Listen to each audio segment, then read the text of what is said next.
you know, we're desperately in need of ships. Our ships are, some of them have gotten old and tired. And in with the South Korean company, Hanwha Good Company recently agreed to invest $5 billion in. 지금 남중국해에서 벌어지는 상황에 저원 세계가 발칵 뒤집혔습니다. 국제재판소가 중국이 남중국해에 모래로 쌓아 올린 섬에 대해 즉각 중단하라는 판결을 내렸습니다. 그런데 중국은 들은 척도 안 했습니다. 하루아침에 활주로가 깔리고 미사일 기지가 올라섰습니다. 말 그대로 바다 위에 인공섬 만리장성을 완성해버린 겁니다. 더 소름 돋는 건 여기서부터입니다. 미국은 모든 상황을 미국 본토를 겨냥할 수 있는 직접적 군사 위협으로 규정하면서 바다를 수호할 새로운 함대가 당장 필요해졌습니다. 절체절명의 순간 펜타곤이 긴급 호출한 유일한 선택지, 바로 대한민국이었습니다. 배 한 척에 들어가는 사업 규모는 미국 역사상 유례없는 무려 7조 원. 돈은 얼마든지 줄 테니 제발 배 좀 만들어달라. 상상조차 어려운 천문학적 금액을 들고 한국을 찾은 미국. 대체 무슨 일이 벌어진 걸까요? 그 전에 잠깐 1초 만에 누를 수 있는 좋아요 버튼을 꾹 눌러주시면 영상 제작에 아주 큰 힘이 됩니다. 그럼 바로 시작하겠습니다. 이게 말이 됩니까? 바다 한가운데 중국이 만든 인공모래섬이라니요? 국제재판소가 판결을 내렸습니다. 중국의 남중국해 점령에 대해 법적 근거가 없다고 명확하게 선언했죠. 전 세계가 지켜보는 가운데 정의가 승리했다며 박수를 쳤고 저 역시 그 판결문을 읽으며 안도의 한숨을 내쉬었습니다. 그런데 중국이 뭘 했는지 아십니까? 무시했습니다. 완전히요. 한마디 해명도 한 줄의 반박 성명도 없었습니다. 대신 판결이 나온 다음날 새벽 준설선 12척이 남중국해를 향해 출항했다는 보고가 제 책상 위에 올라왔죠. 저는 데이비드 맥클레인입니다. 미 해군 전략분석관으로 25년을 보냈고 그 세월 동안 셀 수 없이 많은 위기 상황을 겪어왔습니다. 냉전의 끝자락에서 소련 잠수함을 추적했고 중동의 불바다 속에서 함대 이동 경로를 분석했으며 테러와의 전쟁이 한창일 때는 밤잠을 설쳐가며 위협평가 보고서를 작성했죠. 하지만 그 어느 때보다 지금이 등골이 서늘합니다. 왜냐하면 저는 국제법이 무력해지는 순간을, 질서가 조롱당하는 장면을 두 눈으로 똑똑히 목격했기 때문입니다. 중국은 판결을 무시했습니다. 항소도 하지 않았고 변명도 늘어놓지 않았죠. 대신 그들은 모래를 쌓기 시작했습니다. 하루에도 수천 톤씩 바다 한가운데에 거대한 만리장성을 세우듯이 말입니다. 저는 그 위성 사진을 처음 봤을 때 확신했습니다. 이건 단순한 토목 공사가 아니라 세계 질서에 대한 정면 도전이라는 것을요. 판결이 나오던 날의 분위기를 저는 아직도 선명하게 기억합니다. 워싱턴에 있는 우리 사무실에는 묘한 안도감이 퍼져 있었고 동료들은 오랜만에 여유로운 표정을 짓고 있었죠. 그날 오후 함께 일하던 분석관 하나가 커피 2잔을 들고 제 책상으로 걸어왔습니다. 맥클레인, 드디어 끝났어. 법이 이겼다고. 중국도 이제는 어쩔 수 없을 거야. 저도 고개를 끄덕이며 커피를 받았습니다. 그렇게 믿고 싶었으니까요. 국제사회가 한 목소리로 중국의 불법 점거를 규탄했고 상설중재재판소는 누가 봐도 명확한 판결을 내렸습니다. 인공섬은 영토로 인정될 수 없으며 배타적 경제 수역을 주장할 근거도 없고 중국이 내세우는 역사적 권리라는 것은 법적 기반이 전혀 없다는 내용이었죠. 완벽한 승리였습니다. 적어도 법적으로는요. 그런데 이상한 일이 벌어지기 시작했습니다. 중국 외교부는 짧은 성명 하나를 발표하고는 그대로 입을 닫아버렸죠. 판결에 불복한다는 원론적인 이야기만 했을 뿐 구체적인 항소 계획도 없었고 외교적 방역도 없었습니다. 그냥 조용했습니다. 너무나 조용해서 오히려 그 침묵이 저를 불안하게 만들었죠. 저는 그 침묵의 의미가 계속 신경 쓰였습니다. 국제재판에서 패소한 쪽이 저렇게 담담할 수가 있습니까? 보통이라면 외교 채널을 총동원해서 반박하거나 최소한 자국 내 여론을 위해서라도 강경한 입장을 표명해야 정상 아닙니까? 그런데 중국은 마치 그 판결이 자신들과 아무 상관없다는 듯이 행동했습니다. 뭔가 이상했습니다. 그리고 그 이상함의 정체를 알게 된 건 사흘 뒤였죠. 그날 아침 제 책상 위로 위성사진 분석 보고서가 도착했습니다. 저는 커피를 한 모금 마시며 무심코 첫 페이지를 넘겼는데 그 순간 손이 멈췄습니다. 사진 속 인공섬이 눈에 띄게 커져 있었기 때문이죠. 판결 전에 촬영된 사진과 비교해보니 차이가 확연했습니다. 새로운 구역에 매립 작업이 진행되고 있었고 활주로로 보이는 구조물의 기초 공사가 시작되어 있었습니다. 레이더 시설로 추정되는 건물의 골조도 올라가고 있었죠. 중국은 국제사회의 판결에 한마디 말로도 답하지 않았습니다. 대신 삽과 모래와 콘크리트로 답했습니다. 법정이 뭐라고 하든 자신들은 계속 밀어붙이겠다는 선언이었죠. 저는 한동안 그 사진을 들여다보며 말을 잃었습니다. 이건 단순한 무시가 아니었습니다. 조롱이었습니다. 국제법 질서 전체에 대한 노골적인 조롱이요. 그 주 후반, 저는 상관에게 보고서를 올렸습니다. 제목은 간단했죠. 판결 이후 중국의 행동 분석 및 전망. 상관은 제 보고서를 처음부터 끝까지 천천히 읽었습니다. 그리고 마지막 페이지를 덮으며 깊은 한숨을 내쉬었죠. 맥클레인, 자네 생각은 뭔가? 중국이 왜 이러는 거라고 보나? 저는 잠시 생각을 정리한 뒤 솔직하게 말했습니다. 중국은 처음부터 법정에서 싸울 생각이 없었던 것 같습니다. 재판이 진행되는 동안 시간을 벌면서 그 시간 동안 바다 위에 기정사실을 만들어 왔던 거죠. 판결이 어떻게 나오든 상관없었습니다. 왜냐하면 판결문은 종이에 불과하지만 인공섬은 실제로 거기 존재하니까요. 군사시설이 올라가고 비행기가 뜨고 내리고 군함이 정박하기 시작하면 몇 년 뒤에는 누구도 그 현실을 되돌릴 수 없게 됩니다. 상관은 창밖을 바라보며 한참을 침묵했습니다. 워싱턴의 회색빛 하늘이 창문 너머로 보였죠. 마침내 상관이 낮은 목소리로 중얼거렸습니다. 그러니까 자네 말은 우리가 이긴 게 아니라는 거군. 법정에서 판정승을 거뒀지만 실제 경기에서는 지고 있다는 거야. 그렇습니다. 우리는 법정에서 이겼습니다. 하지만 바다에서는 지고 있죠. 그리고 안타깝게도 진짜 승패가 갈리는 곳은 법정이 아니라 바다입니다. 상관은 고개를 끄덕이며 제 보고서를 다시 집어들었습니다. 그리고 마지막으로 이렇게 말했죠. 이 보고서 상부에 올려야겠어. 그런데 맥클레인, 솔직히 말해서 누가 이걸 읽고 뭘 어떻게 할 수 있을지 모르겠네. 그 말이 저의 가슴에 무겁게 남았습니다. 문제를 정확히 진단해도 해결책이 보이지 않는 상황. 그것이야말로 가장 절망적인 상황이니까요. 그날 이후로 저는 남중국해 파일을 손에서 놓을 수가 없었습니다. 매일 아침 출근하면 가장 먼저 확인하는 것이 위성 사진 업데이트였고 매일 저녁 퇴근할 때면 그날의 동향을 정리한 메모를 작성했죠. 중국의 전략은 단순했지만 그 단순함이 오히려 잔인할 정도로 효과적이었습니다. 천천히, 그러나 멈추지 않고 조금씩, 그러나 꾸준하게 세계가 지켜보는 앞에서 누구의 눈치도 보지 않고 당당하게 한 달쯤 지났을 때 저는 해군 정보국에서 주관하는 특별 브리핑에 참석하게 되었습니다.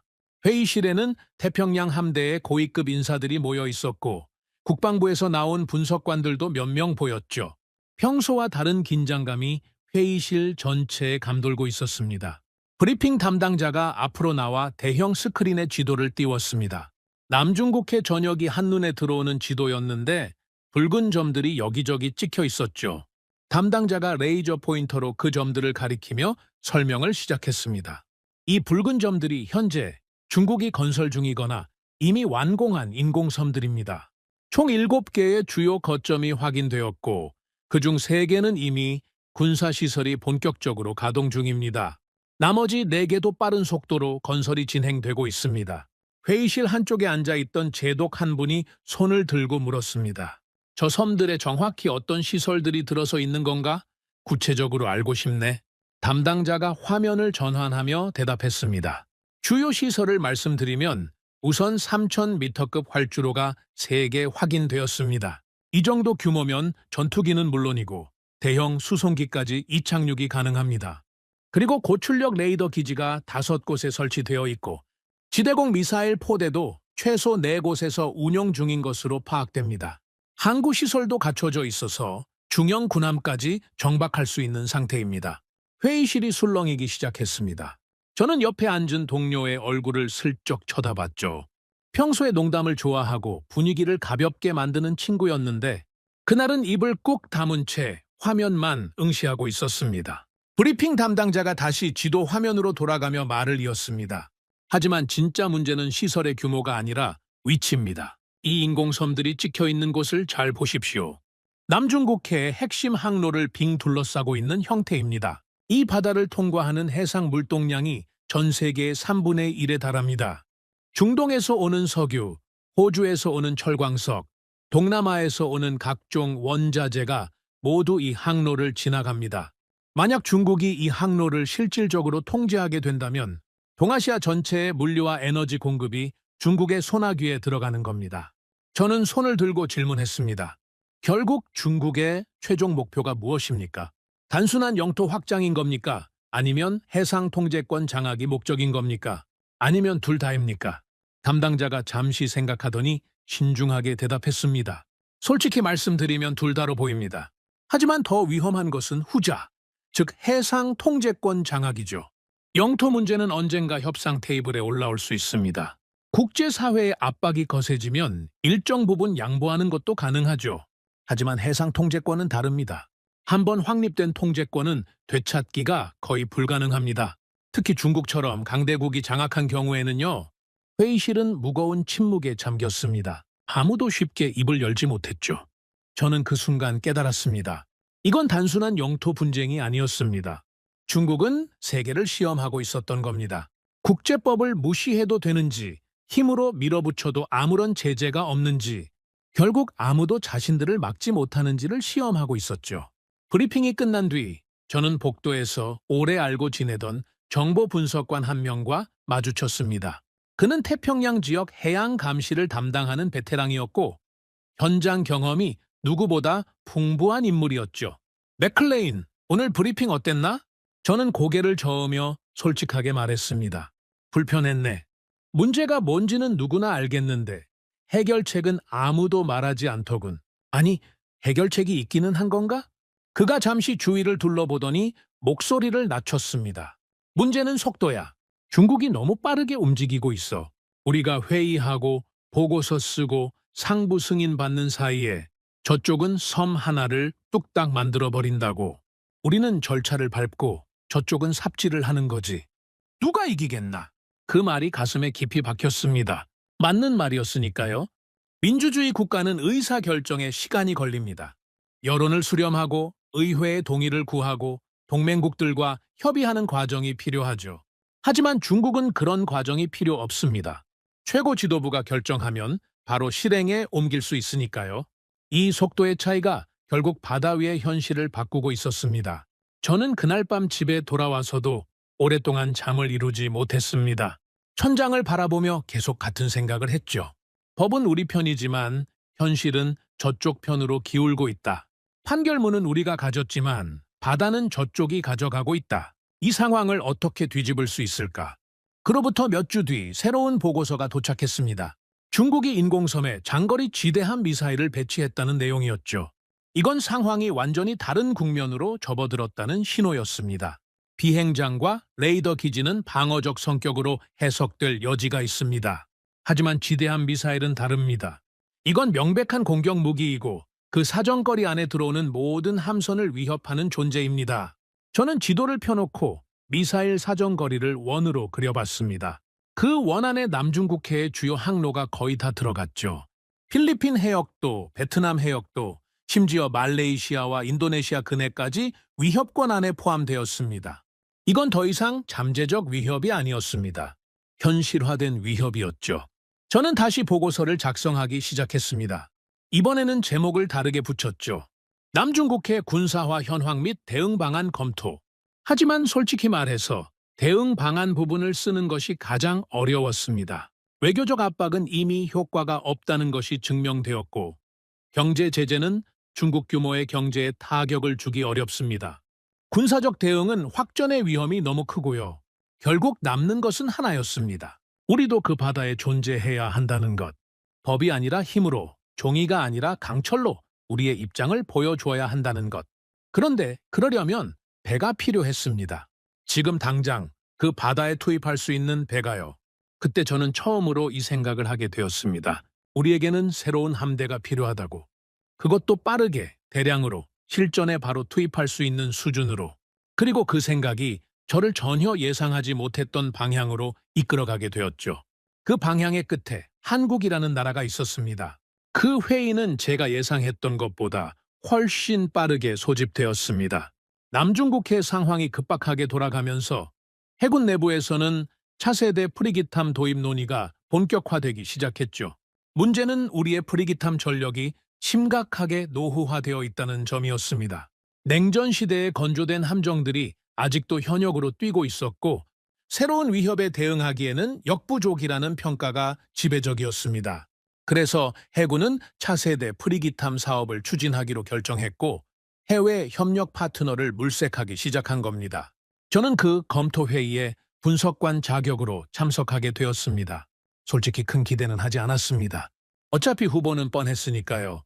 영국, 독일, 이탈리아, 스페인 같은 전통적인 해양 강국들의 방산업체가 거론될 것이고 우리는 그 중에서 가장 적합한 파트너를 고르면 되는 일이라고 생각했죠. 회의실에 들어서니 이미 상당수의 좌석이 차 있었습니다. 해군 고위 장성들, 국방부 관계자들, 방산업계 전문가들까지 하나같이 이 분야에서 내로라 하는 인물들이었죠. 회의가 시작되자 분위기는 의외로 편안했습니다. 긴장감보다는 여유로움이 감돌았고 다들 결론이 어떻게 날지 대충 예상하고 있다는 표정이었습니다. 발표자가 스크린에 잠재적 협력 파트너 목록을 띄웠습니다. 영국, 이탈리아, 스페인, 독일, 예상했던 이름들이 차례로 나열되었죠. 회의 참석자들은 고개를 끄덕이며 자료를 훑어봤습니다. 특별히 놀랄만한 내용은 없었습니다. 그런데 다음 슬라이드로 넘어가는 순간 회의실의 공기가 바뀌었습니다. 한국이라고요? 회의실 한쪽에서 낮은 웃음소리가 새어나왔습니다. 처음에는 한두 명이었는데 곧 여기저기서 비슷한 반응이 터져나왔죠. 제 옆에 앉아있던 방산업계 출신 전문가가 중얼거렸습니다. 한국? 진심인가? 컨테이너선은 잘 만들지. 근데 군함은 완전히 다른 이야기 아닌가? 반대편에서는 해군 대령이 동료에게 속삭였습니다. 한국 해군 함정 대부분이 우리 기술로 만든 거잖아. 우리가 오히려 기술을 넘겨줘야 하는 상황이 될 수도 있어. 또 다른 쪽에서는 이런 소리도 들렸습니다. 동맹국이니까 외교적으로 목록에 넣은 거겠지. 진지하게 검토할 대상은 아니야. 저 역시 같은 생각이었습니다. 한국이 조선 강국이라는 건 알았지만 상선과 군함은 완전히 다른 영역이니까요. 회의실은 편안했습니다. 너무 편안했죠. 그런데 휴식 시간에 복도로 나갔다가 전혀 다른 대화를 듣게 되었습니다. 정보 분석을 담당하는 장교 2명이 창가에서 낮은 목소리로 이야기를 나누고 있었죠. 중국은 지금 배를 설계하는 단계가 아닙니다. 한 명이 낮게 말했습니다. 벽돌 찍어내듯 양산하고 있습니다. 다른 장교가 고개를 저으며 대답했습니다. 작년에 중국이 진수한 군함 톤수가 얼마인지 알아? 우리가 10년 동안 만든 것보다 많아. 10년치를 1년에 찍어내고 있다고. 저는 커피를 마시는 척하며 귀를 기울였습니다. 문제는 우리야. 미국은 만들고 싶어도 만들 조선소가 부족해. 냉전이 끝나고 조선소들이 하나둘 문을 닫았잖아. 숙련공들도 다 은퇴했고. 그래서 내부에서는 이런 말까지 나오고 있어. 그가 목소리를 더 낮췄습니다. 지금 미 해군은 바다에 구멍이 난 상태다. 저는 등골이 서늘해지는 것을 느꼈습니다. 웃고 있던 회의실과 달리 이건 농담이 아니었습니다. 그래서 이 사업은 경쟁이 아니라 응급조치였습니다. 그때 우리는 한국을 무시하고 있었지만 정작 두려워해야 할 건 다른 쪽이었습니다. 며칠 뒤 열린 후속 회의에서 모든 것이 바뀌었습니다. 이번에는 고위 의사결정권자들과 핵심 실무진만 모인 비공개 회의였죠. 저는 분석 자료를 제출한 관계로 배석하게 되었습니다. 회의는 유럽 업체들에 대한 논의로 시작되었습니다. 영국 업체는 기술력은 뛰어나지만 비용이 높다. 이탈리아는 설계가 우수하지만 납기가 불확실하다. 이런 식의 평가가 오갔죠. 분위기는 여전히 편안했습니다. 그때 한쪽 구석에 조용히 앉아있던 한 사람이 자리에서 일어났습니다. 태평양 지역에서 20년 넘게 함정 획득 업무를 담당해온 실무자였죠. 말이 적은 사람이었습니다. 그래서 그가 일어서자 회의실의 모든 시선이 그에게로 쏠렸습니다. 죄송합니다만 제가 한 가지 말씀드려도 되겠습니까? 회의를 주재하던 제독이 고개를 끄덕였습니다. 물론이지. 말씀해보게. 그는 노트북을 열어 프로젝터에 연결했습니다. 저는 지난 몇 년간 아시아 지역의 조선소들을 직접 방문했습니다. 특히 한국의 시설들을요.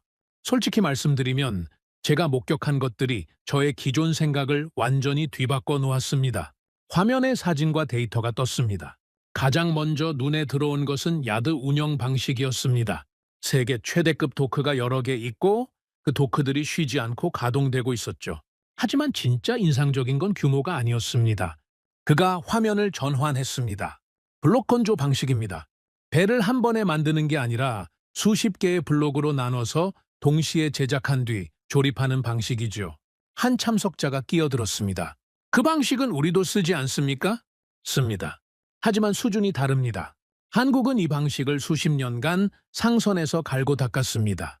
수천 척의 컨테이너선과 유조선을 만들면서 공정을 완벽하게 최적화했죠. 각 블록을 담당하는 팀이 따로 있고 동시에 작업이 진행됩니다. 완성된 블록들은 밀리미터 단위로 맞춰서 조립되고요. 마치 자동차 생산 라인처럼 매끄럽게 돌아갑니다. 회의실이 조용해지기 시작했습니다. 아까까지 여유롭던 표정들이 하나둘 진지해졌죠. 한 제독이 물었습니다. 하지만 상선과 군함은 다르지 않습니까? 상선 잘 만든다고 군함도 잘 만드는 건 아니잖아요. 맞습니다. 저도 처음에는 그렇게 생각했습니다. 그래서 군함 쪽 데이터를 따로 수집했습니다. 그가 새로운 화면을 띄웠습니다. 숫자들이 나열되어 있었죠. 이것은 한국 조선소의 군함 건조 품질 지표입니다. 용접 정밀도, 선체 변형률, 진동 및 소음 수치 등이죠. 저도 그 숫자들을 보면서 불편해지기 시작했습니다. 예상했던 것과 전혀 달랐기 때문입니다. 특히 주목할 것은 이 부분입니다. 미 해군 표준 충족 여부. 우리는 함정 건조에 대해 매우 까다로운 기준을 가지고 있습니다. 용접 품질, 재료 규격, 공정 관리까지 세세하게 규정되어 있죠. 한국 조선소들은 이 기준을 충족합니다. 일부 항목에서는 오히려 초과하고요. 회의실이 술렁이기 시작했습니다. 그리고 건조 속도입니다. 같은 규모의 호위함을 건조할 때 한국은 유럽 조선소들보다 평균 30에서 40% 빠릅니다. 한 참석자가 의아한 표정으로 물었습니다. 그렇게 빨리 만들면 품질이 떨어지는 거 아닙니까? 속도와 품질은 보통 반비례하잖아요. 저도 그렇게 생각했습니다. 하지만 품질 데이터를 확인해보니 떨어지지 않았습니다. 오히려 일부 항목에서는 더 높았죠.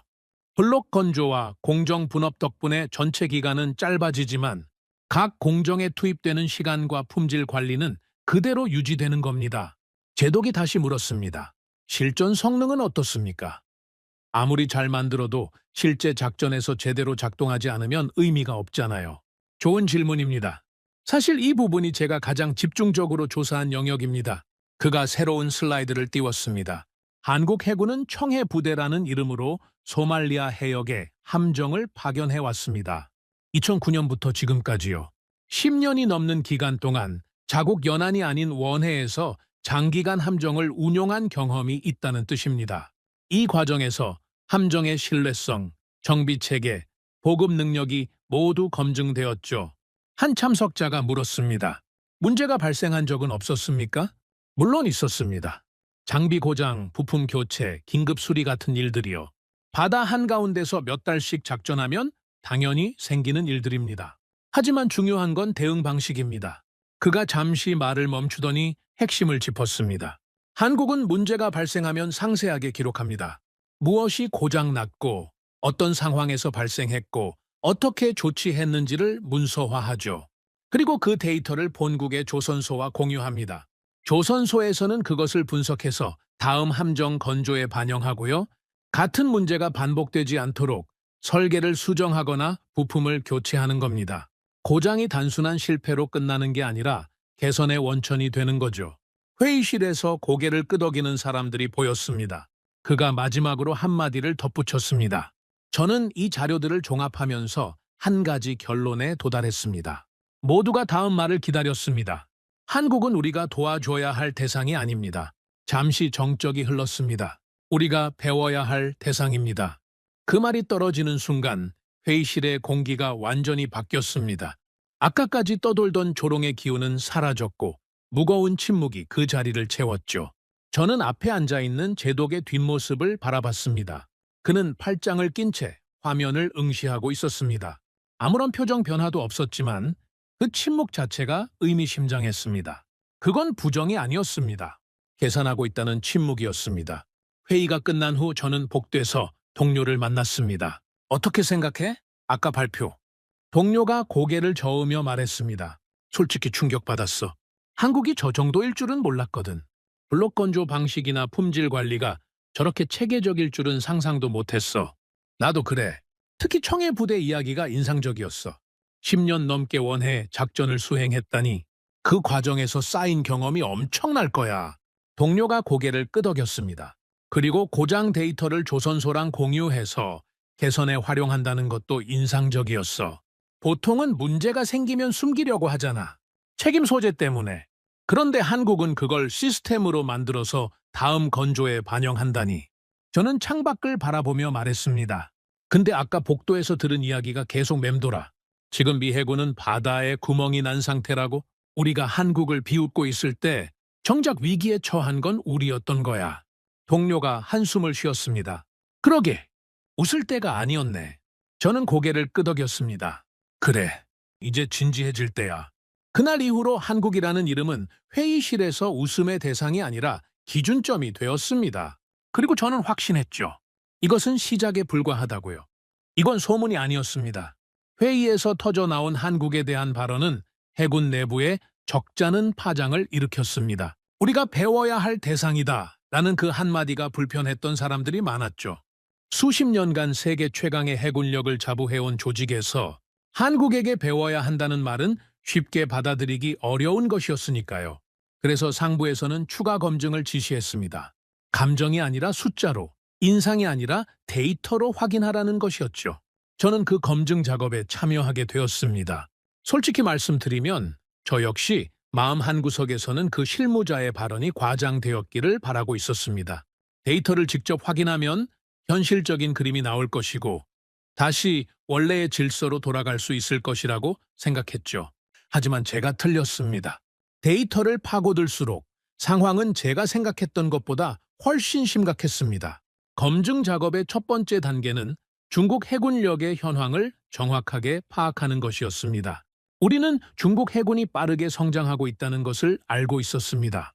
하지만 구체적인 수치를 나열해 놓고 보니 그 속도가 얼마나 무서운 것인지가 피부로 와닿았죠.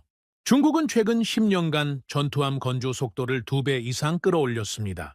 그것도 소형 초계함이 아니라 구축함급 이상의 대형 전투함에서요.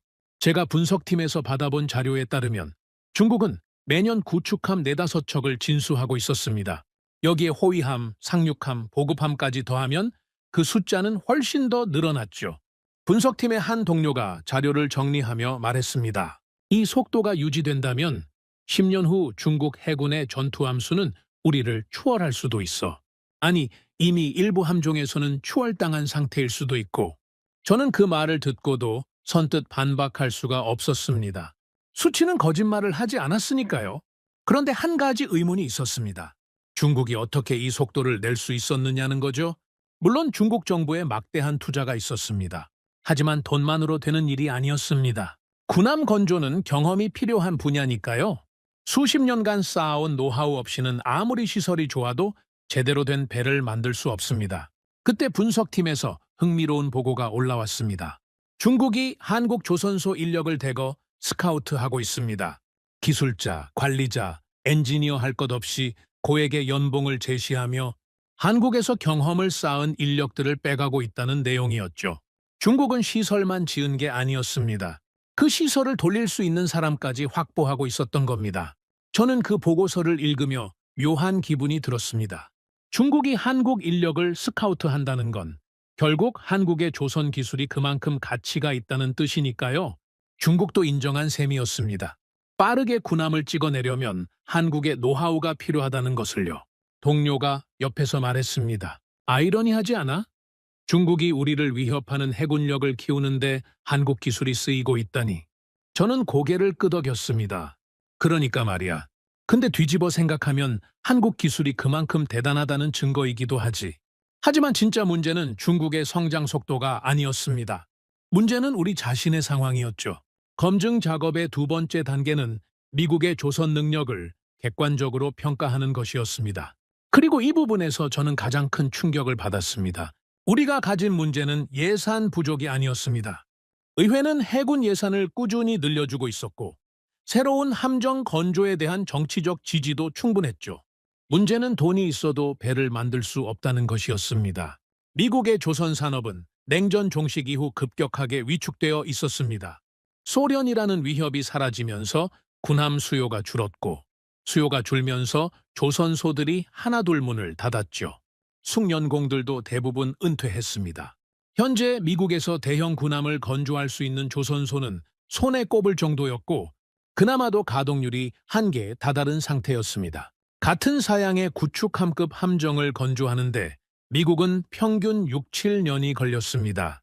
반면 중국은 4, 5년 만에 만들어내고 있었죠. 저는 동료에게 물었습니다. 이 격차를 어떻게 해석해야 하지? 동료가 한숨을 쉬며 대답했습니다. 단순해. 우리는 한 척을 만드는 동안 중국은 두세 척을 만들어. 그리고 그 차이가 누적되면서 균형이 기울고 있는 거야. 검증 작업 결과를 보고하는 회의가 열렸습니다. 이번에는 더 높은 수준의 의사결정권자들이 참석한 자리였죠. 발표자가 먼저 중국 해군력 현황에 대한 슬라이드를 띄웠습니다. 중국 해군은 현재 세계에서 가장 빠른 속도로 성장하고 있습니다. 지난 10년간 진수한 전투함의 총 톤수가 미 해군의 상당 부분에 버금가는 수준입니다. 다음 슬라이드에는 연도별 함정 진수 현황이 그래프로 표시되어 있었습니다. 중국의 그래프는 가파르게 상승하고 있었고 미국의 그래프는 거의 수평에 가까웠죠. 그리고 한 가지 주목할 점이 있습니다. 중국이 이 속도를 낼 수 있었던 비결 중 하나가 한국 조선소 인력의 스카우트입니다. 중국은 막대한 자금을 투입해 한국에서 경험을 쌓은 기술자, 관리자, 엔지니어들을 빼가고 있습니다. 회의실이 술렁였습니다. 한 참석자가 물었죠. 그게 확인된 정보입니까? 정보 당국에서 올라온 보고입니다. 중국은 시설만 지은 게 아니라 그 시설을 운영할 노하우까지 확보하고 있는 겁니다. 그리고 그 노하우의 상당 부분이 한국에서 온 것으로 파악됩니다. 저는 그 말을 들으며 아이러니를 느꼈습니다. 중국조차 빠르게 군함을 만들려면 한국의 기술이 필요하다고 인정한 셈이었으니까요. 발표자가 다음 슬라이드로 넘겼습니다. 화면에는 한국 조선소의 데이터가 떠 있었습니다. 지난 회의에서 한국에 대한 발표가 있었습니다. 오늘은 그 내용을 더 정밀하게 검증한 결과를 말씀드리겠습니다. 먼저 전투체계 통합 경험입니다. 군함은 단순히 배가 아닙니다.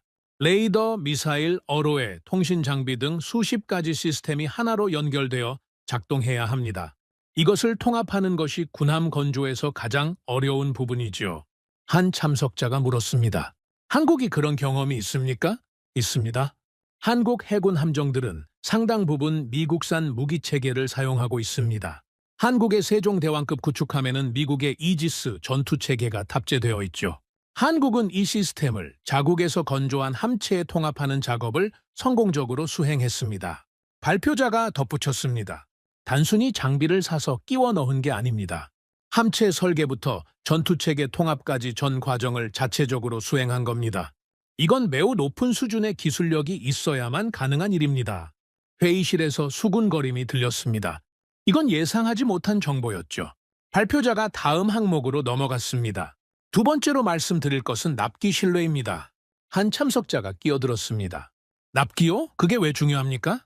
매우 중요합니다. 우리가 함정을 발주하면 언제 받을 수 있느냐가 핵심입니다. 아무리 좋은 배라도 필요한 시점에 없으면 의미가 없으니까요. 발표자가 비교 자료를 띄웠습니다. 유럽 조선소들의 납기 준수율을 보십시오. 상당수가 예정보다 지연됩니다. 예상치 못한 문제가 생겼다. 설계 변경이 있었다. 하청업체에서 지연이 발생했다. 이런 이유로 몇 달에서 몇 년씩 늦어지는 경우가 많습니다. 한국은 다릅니까? 다릅니다. 한국 조선소들의 납기 준수율은 세계 최고 수준입니다. 약속한 날짜 배를 넘깁니다. 발표자가 잠시 말을 멈추더니 중요한 포인트를 짚었습니다. 더 인상적인 것은 그들의 접근 방식입니다. 한국 조선소들은 처음부터 무리한 일정을 제시하지 않습니다. 지킬 수 있는 납기만 약속하죠. 대신 약속한 것은 반드시 지킵니다. 이것이 그들의 산업 문화입니다. 발표자가 마지막 항목으로 넘어갔습니다. 세 번째로 말씀드릴 것은 한국의 문서 문화입니다. 방산협력에서 가장 큰 리스크 중 하나가 정보 비대칭입니다. 보통 업체들은 계약을 따내기 위해 좋은 말만 합니다. 문제점이나 리스크는 숨기죠. 그래서 나중에 문제가 터지면 서로 책임을 미루게 됩니다. 한국은 다릅니까? 발표자가 고개를 끄덕였습니다. 다릅니다.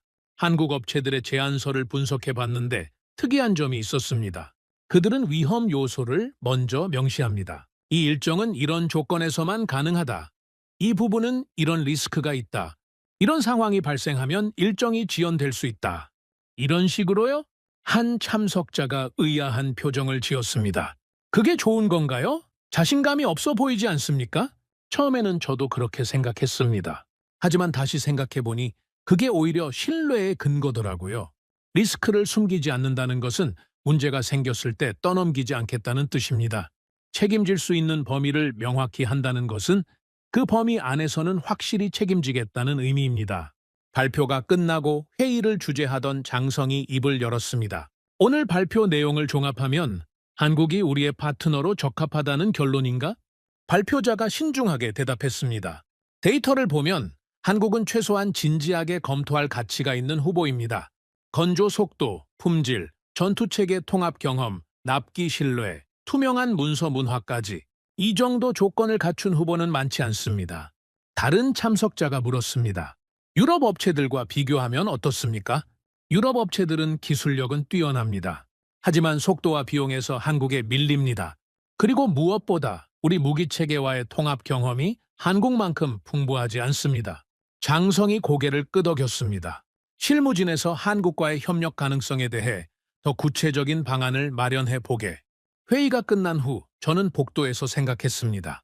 그날 우리는 중국을 두려워해야 하는 이유와 한국을 다시 봐야 하는 이유를 같은 화면에서 보게 되었습니다. 중국조차 한국의 기술을 빼가면서 성장하고 있었습니다.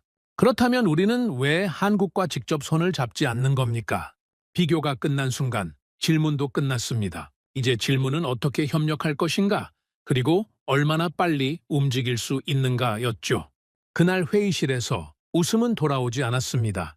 대신 그 자리를 무거운 현실 인식이 채웠고 그 인식은 곧 행동으로 이어지게 됩니다. 이건 더 이상 아시아의 문제가 아니었습니다. 그 사실을 깨닫게 된 건 국방부에서 새로운 보고서가 내려왔을 때였습니다. 매년 발간되는 중국 군사력 평가 보고서였는데 이번 것은 이전과 확연히 달랐죠. 저는 보고서를 받아들고 첫 페이지를 넘기는 순간 손이 멈췄습니다. 평소와 다른 단어들이 눈에 들어왔기 때문입니다. 지역적 위협이라는 표현이 사라져 있었습니다. 그 자리를 대신한 것은 미 본토에 대한 직접적 위협이라는 문구였죠. 저는 그 문장을 몇 번이고 다시 읽었습니다. 미 본토에 대한 직접적 위협. 국방부가 공식 문서에서 이런 표현을 쓴다는 것은 예사로운 일이 아니었습니다. 저는 바로 옆자리 동료에게 보고서를 내밀었습니다. 이거 봤어? 이번 보고서 표현이 완전히 달라졌어. 동료가 해당 부분을 읽더니 눈을 크게 떴죠. 본토에 대한 직접적 위협? 이런 표현 처음 보는데 예전에는 항상 지역 안보에 대한 도전 이런 식으로 썼잖아. 그러니까 말이야. 뭔가 근본적인 인식 변화가 있었다는 뜻 아니겠어? 동료가 고개를 저으며 말했습니다. 이거 위에서 승인하고 나온 문서잖아. 이런 표현을 쓰려면 엄청난 내부 논의가 있었을 거야.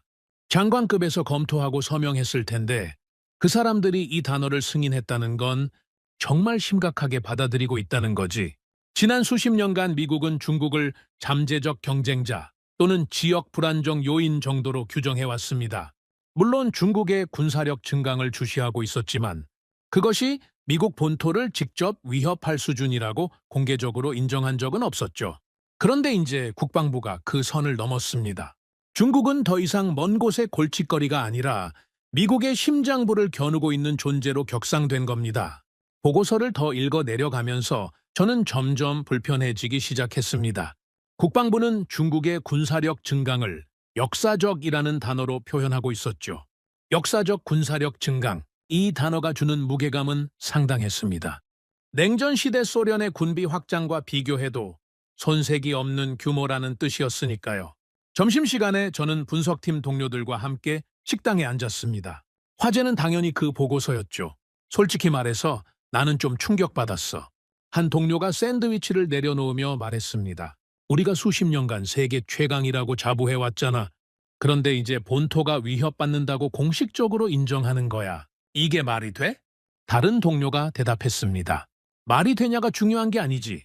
숫자가 그렇게 나오니까 인정할 수밖에 없는 거야. 중국 미사일 사정거리가 얼마인지 알아? 3,600km야. 괌은 당연히 들어가고 상황에 따라서는 하와이까지 닿아. 하와이까지?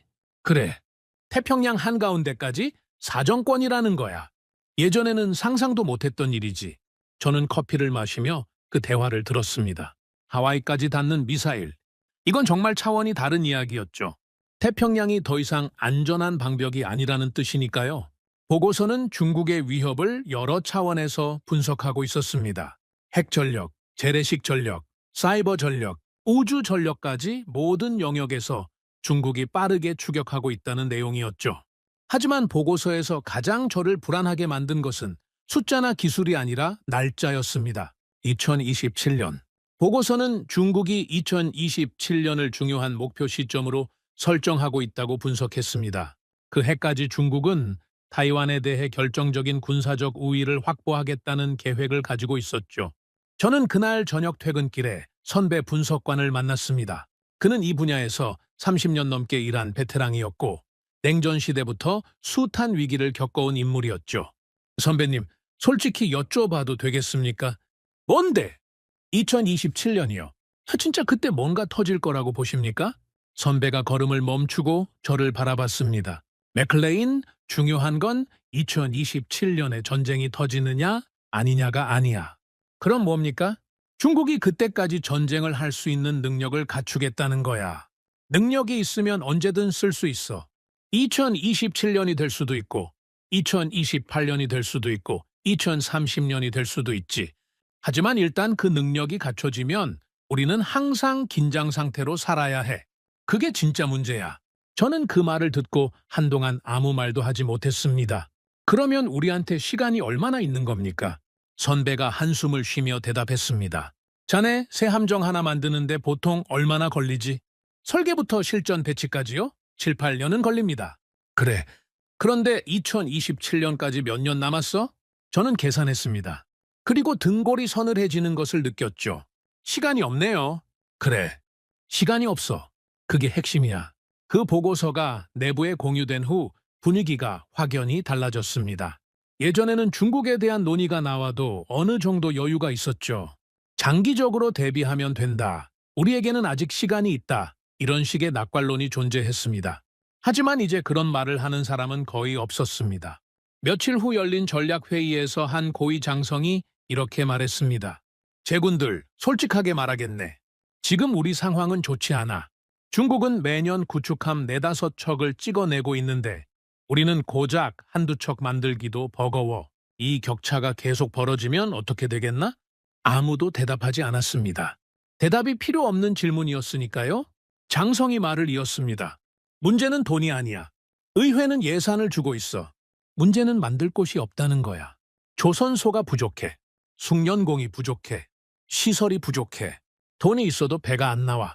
한 참모가 조심스럽게 물었습니다. 그러면 어떻게 해야 합니까? 2가지 방법밖에 없어. 하나는 시간을 압축하는 거야. 기존에 7, 8년 걸리던 걸 4, 5년으로 줄이는 거지. 하지만 그러려면 리스크를 감수해야 해. 제대로 테스트 안 하고 배치하면 문제가 생길 수 있거든. 다른 하나는요. 외부 도움을 받는 거야. 우리가 못하는 걸 할 수 있는 동맹국을 찾는 거지. 회의실이 잠시 조용해졌습니다. 모두가 그 말의 의미를 곱씹고 있었죠. 그 무렵 또 하나의 소식이 들려왔습니다. 일본이 움직이기 시작했다는 것이었죠. 일본 정부 고위층에서 핵 추진 잠수함 도입을 공개적으로 거론하기 시작했다는 보고가 올라왔습니다. 이건 엄청난 변화였습니다. 일본은 제2차 세계대전 이후 줄곧 평화헌법의 틀 안에서 자위대를 운용해왔고 공격적인 무기체계 도입에는 극도로 신중한 태도를 보여왔거든요. 저는 일본 담당 분석관에게 물었습니다. 일본이 진짜로 핵 추진 잠수함을 도입할 수 있다고 봐? 그가 고개를 갸웃거리며 대답했습니다. 기술적으로는 가능하지. 일본 조선 기술이면 충분히 만들 수 있어. 문제는 정치야. 국내 여론이 어떻게 반응할지, 주변국들이 어떻게 볼지 이런 게 복잡하거든. 그런데도 공개적으로 거론한다는 건 그만큼 위기감이 크다는 거지. 예전 같으면 상상도 못할 이야기를 꺼내고 있는 거잖아. 일본도 2027년을 보고 있는 거야. 일본뿐만이 아니었습니다. 호주는 이미 핵추진 잠수함 도입을 추진하고 있었고, 필리핀은 미군 기지 확대에 동의했으며 인도는 협력을 강화하고 있었습니다. 태평양 전역의 동맹국들이 일제히 움직이기 시작한 것이죠. 그리고 그 맥락에서 한국도 자연스럽게 언급되기 시작했습니다. 한국의 조선 능력, 한국의 방산 기술, 한국의 전략적 위치, 이런 키워드들이 점점 자주 등장하게 되었죠. 어느 날 저는 상관에게 불려갔습니다. 그는 책상 위에 여러 문서를 펼쳐놓고 심각한 표정을 짓고 있었죠. 맥클레인, 앉게. 자네 의견을 듣고 싶어서 불렀네. 저는 자리에 앉으며 물었습니다. 무슨 일이십니까? 솔직히 말해서 우리 지금 막다른 골목에 몰린 것 같아. 속도를 높여야 한다는 건 알겠는데 방법이 안 보여. 2027년까지 의미 있는 전력 증강을 하려면 정상적인 절차로는 불가능해.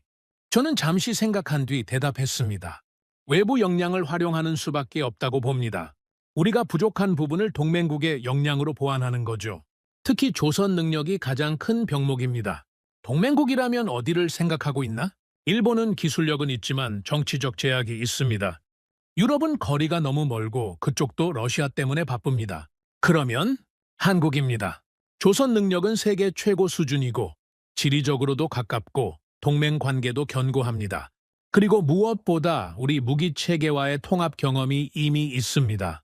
상관이 한참 동안 아무 말 없이 저를 바라봤습니다.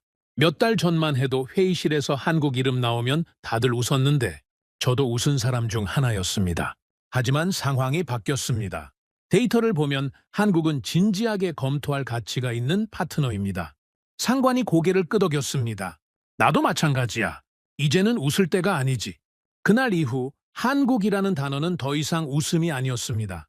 하지만 동시에 더 근본적인 질문이 남아 있었습니다. 한국과 협력한다고 해서 구체적으로 무엇을 만들어야 하는가?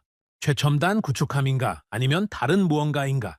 우리가 지금 당장 만들어야 할 것은 최고의 배가 아니라 시간을 벌어줄 전력이라는 점이 점점 분명해지고 있었죠. 저는 퇴근길에 동료와 이야기를 나눴습니다. 한국이랑 협력하는 건 이제 거의 기정사실인 것 같아. 그런데 말이야, 뭘 만들어야 하는 거지? 동료가 고개를 갸웃거렸습니다. 당연히 함정 아니야? 그게 우리가 부족한 거잖아. 함정은 맞는데 어떤 함정이냐가 문제야. 구축함, 순양함, 프리기함, 전략이 먼저 있어야 배를 정할 수 있는 거 아니겠어? 그건 그렇지. 저는 잠시 생각하다가 말했습니다. 결국 중국이 뭘 하고 있는지를 봐야 해. 저쪽이 어떤 전략으로 나오는지 알아야 우리가 뭘 만들어서 대응할지 정할 수 있으니까. 동료가 고개를 끄덕였습니다. 남중국해 말이야? 그래. 중국이 저기서 뭘 하고 있는지, 그게 어떤 약점이 있는지 그걸 먼저 분석해야 해. 그래야 우리가 뭘 만들어야 하는지 답이 나와. 그날 밤 저는 집에 돌아와서도 그 생각을 멈출 수 없었습니다. 시간이 없다는 것은 알겠는데 무엇을 만들어야 하는가? 가장 비싸고 강력한 배가 정답인가? 아니면 다른 접근이 필요한가? 그리고 그 순간부터 논의의 중심은 누가 만들어주느냐가 아니라 무엇을 얼마나 빨리 만들어야 하느냐로 옮겨가기 시작했습니다. 무엇을 만들어야 하는가? 그 질문에 답하려면 먼저 중국이 무엇을 하고 있는지를 이해해야 했습니다. 저는 남중국해 분석 자료를 다시 꺼내 들었습니다. 위성사진, 정보보고서, 학술 논문, 언론 기사까지 손에 잡히는 것은 모두 읽었죠. 그리고 읽으면 읽을수록 한 가지 사실이 분명해졌습니다. 중국은 바다에 성벽을 쌓고 있었습니다. 모래로 만든 만리장성을요. 그 분석을 체계적으로 정리할 기회는 얼마 지나지 않아 찾아왔습니다. 태평양 함대에서 주관하는 전략 세미나에 발표자로 초청받은 것이죠. 주제는 남중국해 전략 환경과 미 해군의 대응 방향이었습니다. 저는 이 기회를 통해 그동안 고민해왔던 내용을 정리하기로 했습니다. 세미나 당일 회의실에는 예상보다 많은 인원이 모여 있었습니다. 한국 협력 논의가 본격화되면서 왜 우리가 특정 유형의 함정을 필요로 하는지에 대한 전략적 근거를 명확히 해야 한다는 공감대가 형성되어 있었기 때문이죠. 저는 스크린에 첫 번째 슬라이드를 띄우며 발표를 시작했습니다. 오늘 제가 말씀드리고 싶은 것은 간단합니다. 우리가 무엇을 만들어야 하는지, 그리고 왜 그것이어야 하는지입니다. 이 질문에 답하려면 먼저 중국이 남중국해에서 무엇을 하고 있는지부터 살펴봐야 합니다. 화면에 남중국해 위성 사진이 떴습니다. 푸른 바다 한가운데에 인공적으로 만들어진 섬들이 점점이 박혀 있었죠. 여러분, 이것이 중국이 지난 10여 년간 건설해온 인공섬들입니다. 언론에서는 모래로 만든 만리장성이라고 부르더군요. 적절한 표현이라고 생각합니다. 한 참석자가 물었습니다. 저 섬들의 규모가 어느 정도입니까? 가장 큰 것은 활주로까지 갖추고 있습니다. 3,000m급 활주로요. 전투기는 물론이고 대형 수송기까지 이착륙할 수 있는 규모입니다. 여기에 레이더 기지, 대공 미사일 포대, 대함 미사일 기지, 군 막사와 보급 시설까지 들어서 있습니다. 그야말로 바다 위의 요새죠. 회의실 여기저기서 고개를 끄덕이는 모습이 보였습니다. 중국의 인공섬 건설은 이미 널리 알려진 사실이었으니까요. 하지만 저는 여기서 예상치 못한 질문을 던졌습니다. 대단해 보이죠? 바다 한가운데에 군사기지를 세운 겁니다. 하지만 한 가지 질문을 드리겠습니다. 저는 잠시 말을 멈추고 회의실을 둘러봤습니다. 이 섬들이 움직일 수 있습니까? 회의실이 조용해졌습니다.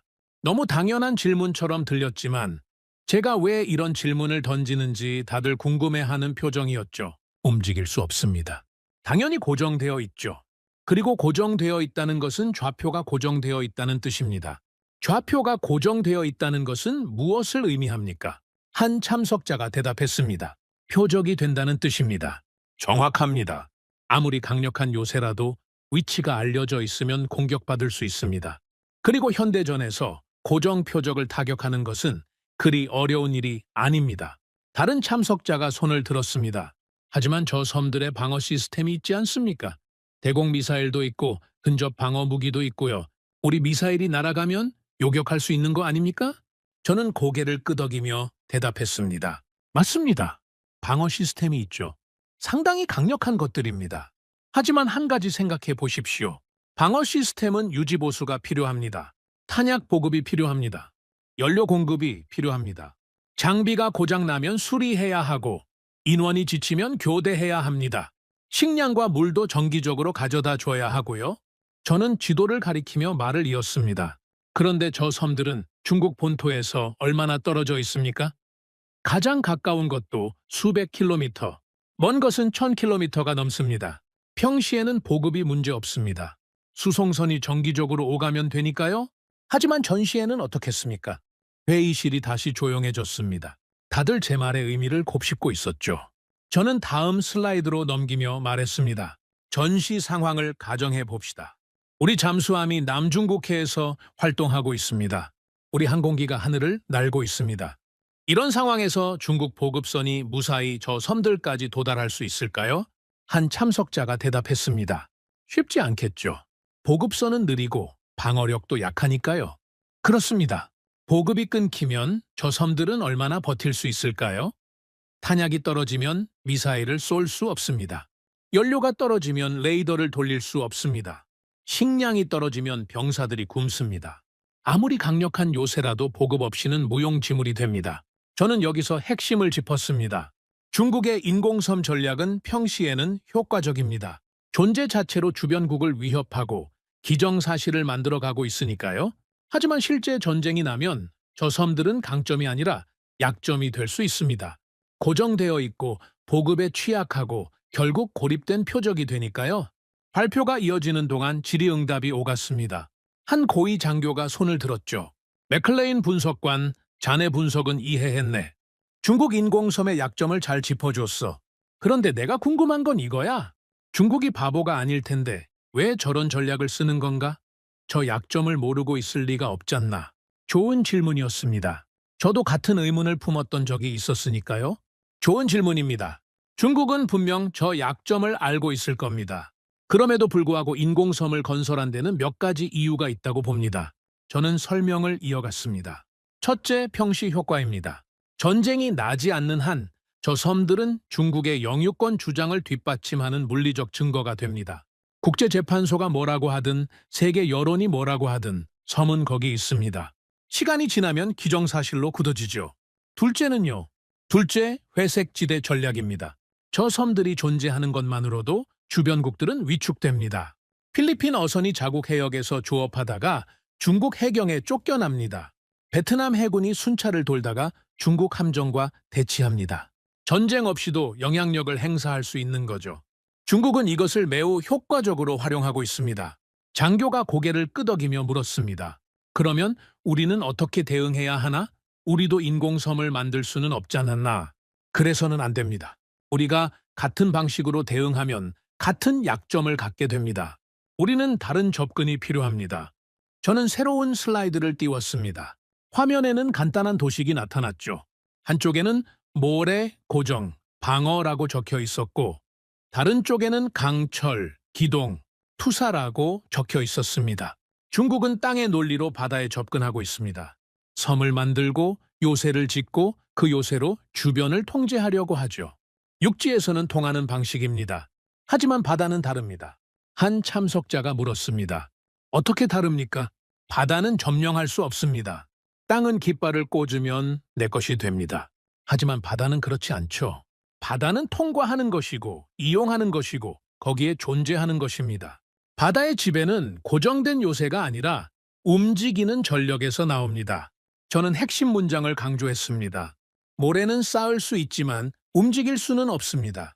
하지만 강철은 떠다닐 수 있습니다. 필요한 곳에, 필요한 때에, 필요한 전력을 보낼 수 있습니다. 그것이 진정한 해양력입니다. 회의실에서 고개를 끄덕이는 사람들이 늘어났습니다. 저는 결론으로 향했죠. 그래서 우리는 성벽이 아니라 칼을 만들어야 합니다. 중국이 모래로 벽을 쌓는다면 우리는 강철로 칼을 만들어야 합니다. 움직이는 전력, 기동하는 함대, 그것이 답입니다. 여기서 진짜 어려운 질문이 나왔습니다. 함대 전력 기획을 담당하는 고위 장성이 손을 들었죠. 맥클레인 분석관, 자네 분석에 동의하네. 기동 전력이 중요하다는 것도 맞는 말이야. 그런데 구체적으로 어떤 함정을 말하는 건가? 항공모함인가? 구축함인가? 아니면 다른 건가? 저는 잠시 숨을 고른 뒤 대답했습니다. 프리기탐입니다. 회의실이 약간 술렁였습니다. 프리기탐은 해군 함정 중에서 가장 화려한 존재가 아니었으니까요. 항공모함의 위용도, 이지스 구축함의 첨단 기술도 없는 비교적 소박한 함정이었죠. 프리기탐이요? 왜 하필 프리기탐입니까? 저는 설명했습니다. 세 가지 이유가 있습니다. 첫째, 숫자입니다. 지금 우리에게 부족한 것은 최첨단 성능이 아닙니다. 숫자입니다. 넓은 태평양을 커버하려면 충분한 수의 함정이 필요합니다. 구축함 한 척 건조하는 데 드는 비용으로 프리기탐 두세 척을 만들 수 있습니다. 둘째는요? 둘째, 속도입니다. 구축함은 건조에 오래 걸립니다. 설계부터 실전 배치까지 7, 8년은 잡아야 하죠. 하지만 프리기탐은 상대적으로 빠릅니다. 4, 5년이면 가능합니다. 2027년을 생각하면 이 차이는 결정적입니다. 셋째 역할입니다. 현대 해전은 단독으로 싸우는 게 아닙니다. 네트워크로 싸웁니다. 여러 플랫폼이 정보를 공유하고 협력해서 적을 압도하는 방식이지요. 프리기탐은 그 네트워크의 노드 역할을 합니다. 눈과 귀가 되어주는 겁니다. 한 곳에 구축함 한 척을 배치하는 것보다 세 곳에 프리기탐, 세 척을 배치하는 것이 전략적으로 더 효과적일 수 있습니다. 장성이 팔짱을 끼며 물었습니다. 논리는 이해했네. 그런데 핵심적인 문제가 있어. 우리가 프리기탐을 빨리 만들 수 있나? 자네도 알다시피 우리 조선 능력이 한계에 다다랐어. 저는 이 질문을 기다리고 있었습니다. 솔직히 말씀드리면 현재 우리 내부 역량만으로는 어렵습니다. 그래서 외부 협력이 필요합니다. 어떤 협력을 말하는 건가? 한국입니다. 그 말이 나오자 회의실이 집중되었습니다. 몇 달 전만 해도 웃음이 터졌을 이름이었지만 이제는 아무도 웃지 않았죠. 한국의 조선 능력은 세계 최고 수준입니다. 건조 속도, 품질, 비용 효율성 모든 면에서요. 이미 자국 해군을 위한 현대적 프리기탐과 구축함을 성공적으로 건조한 경험도 있습니다. 그리고 중요한 것은 한국은 우리의 동맹국입니다. 우리 무기체계와의 통합 경험도 이미 있고요. 장성이 고개를 끄덕이며 물었습니다. 그래서 자네 결론은 뭔가 정리해보게. 저는 마지막 슬라이드를 띄우며 말했습니다. 정리하면 이렇습니다. 중국은 모래로 성벽을 쌓고 있습니다. 우리는 강철로 칼을 만들어야 합니다. 그 칼은 프리기탐입니다. 그리고 그 프리기탐을 만들 수 있는 가장 현실적인 파트너는 한국입니다. 발표가 끝나고 질의응답 시간이 이어졌습니다. 한 고위 장성이 손을 들었습니다. 오늘 발표 내용을 종합하면 한국이 우리의 파트너로 적합하다는 결론인가? 발표자가 신중하게 대답했습니다. 적합성 여부를 단정하기는 어렵습니다. 하지만 데이터를 보면 한국은 최소한 진지하게 검토할 가치가 있는 후보입니다. 건조 속도, 품질, 전투체계 통합 경험, 납기 신뢰까지 이 정도 조건을 갖춘 후보는 많지 않습니다. 다른 참석자가 물었습니다. 만약 한국이 거절하면 어떻게 합니까? 저는 솔직하게 대답했습니다. 그러면 우리는 정말 어려워집니다. 다른 대안이 마땅치 않으니까요. 유럽 업체들은 속도가 느리고 우리 내부 역량은 한계에 다다랐습니다. 하지만 그래서 더욱 이 협력을 성사시켜야 합니다. 장성이 고개를 끄덕였습니다. 알겠네. 한국 측과의 접촉을 본격화하도록 하지. 자네 분석이 좋은 기초자료가 될 거야. 회의가 끝난 후 저는 복도에서 동료를 만났습니다. 발표 어땠어? 잘 된 것 같아. 위에서 한국 접촉을 승인했어. 동료가 눈을 크게 떴습니다. 진짜? 드디어 움직이는 거네? 그래. 이제 진짜 시작이야. 동료가 잠시 생각하더니 물었습니다. 근데 한국이 받아들일까? 갑자기 미국에서 찾아가서 프리기탐 만들어 달라고 하면 부담스러워하지 않을까? 저는 창밖을 바라보며 대답했습니다. 모르겠어. 솔직히 말해서 쉽지 않을 거야. 한국도 자기들 사정이 있을 테니까.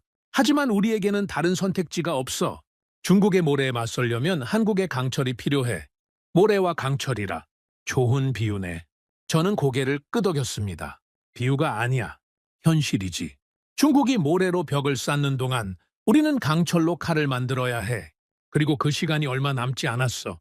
동료가 한숨을 쉬었습니다. 2027년이라. 정말 빠듯하네. 그래. 그래서 지금 움직여야 해. 한 달, 아니 하루라도 빨리. 저는 시계를 보며 말했습니다. 이제 공은 한국 쪽으로 넘어갔어. 그들이 어떤 대답을 할지 그게 모든 것을 결정하게 될 거야. 요청서가 발송되었습니다. 공식적으로는 협력 가능성 타진을 위한 예비 문의라는 이름이 붙었지만 실질적으로는 도움 요청이었죠. 미 해군이 외국 조선소에 함정 건조를 의뢰한다는 것은 전례가 거의 없는 일이었습니다. 그만큼 우리가 처한 상황이 절박했다는 뜻이기도 했고요. 요청서의 핵심 내용은 간단했습니다. 차세대 프리기탐을 공동 개발하고 일부 물량을 해외 조선소에서 건조하는 방안을 검토하고 싶다는 것이었죠. 하지만 그 간단한 문장 뒤에는 엄청난 조건이 숨어 있었습니다. 납기였습니다. 우리가 요구한 납기는 업계 상식으로는 불가능에 가까운 것이었죠. 일반적으로 새로운 함정 프로그램은 설계부터 첫 번째 함정 인도까지 7, 8년이 걸립니다. 그런데 우리는 그 절반도 안 되는 시간을 제시했습니다. 2027년이라는 시한이 머릿속에 박혀 있었으니까요. 저는 요청서 초안을 검토하면서 상관에게 물었습니다. 이 납기가 현실적이라고 보십니까? 상관이 한숨을 쉬며 대답했습니다. 현실적이냐고 물으면 아니라고 답할 수밖에 없지. 하지만 우리에게 다른 선택이 있나? 2027년까지 의미 있는 전력을 확보하려면 이 일정밖에 없어. 업체들이 받아들일까요? 그건 그쪽에서 판단할 문제야. 우리는 우리가 필요한 것을 요청하는 거고 그들은 가능한지 아닌지를 답하는 거지. 저는 고개를 끄덕였지만 마음 한구석에서는 불안감이 가시지 않았습니다. 이건 요청이 아니라 거의 무리한 부탁에 가까웠으니까요. 요청서는 여러 곳으로 발송되었습니다. 영국, 이탈리아, 스페인, 독일의 주요 방산업체들, 그리고 한국이었죠. 유럽 업체들에게 먼저 연락이 간 것은 당연한 순서였습니다. 그들은 오랜 파트너였고 나토 동맹국이었으며 이미 여러 차례 공동 프로젝트를 수행한 경험이 있었으니까요. 한국은 상대적으로 새로운 파트너였고 내부적으로도 아직 이견이 있는 상태였습니다. 며칠이 지났습니다. 그리고 답변이 오기 시작했죠. 첫 번째 답변은 영국에서 왔습니다. 저는 상관의 사무실에서 그 내용을 함께 확인했죠. 어떻게 됐습니까? 상관이 서류를 내려놓으며 말했습니다. 거절이야. 거절이요? 완전히요? 협력 자체에는 관심이 있다고 했어. 하지만 우리가 제시한 납기는 불가능하다고 명확히 밝혔지. 최소한 기존 일정의 70%는 필요하다는 거야. 저는 계산해봤습니다. 70%라면 여전히 5, 6년이 걸린다는 뜻이었죠. 2027년에는 한참 늦는 셈이었습니다. 다른 데는요? 아직 안 왔어. 하지만 비슷할 거야. 상관의 예상은 정확했습니다. 이탈리아, 스페인, 독일에서도 비슷한 답변이 돌아왔죠. 이탈리아는 기술적으로 매우 도전적인 일정이라며 상호 이익이 되는 현실적인 일정을 재논의할 용의가 있다고 답했습니다. 정중한 표현이었지만 결론은 거절이었죠. 스페인은 더 직접적이었습니다. 현재 자국 해군 물량을 소화하는 데 집중하고 있어 추가적인 대형 프로젝트를 수용하기 어렵다는 내용이었죠.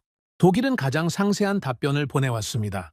기술적 검토 결과를 첨부하면서 우리가 요구한 납기를 맞추려면 어떤 조건들이 충족되어야 하는지를 나열했죠.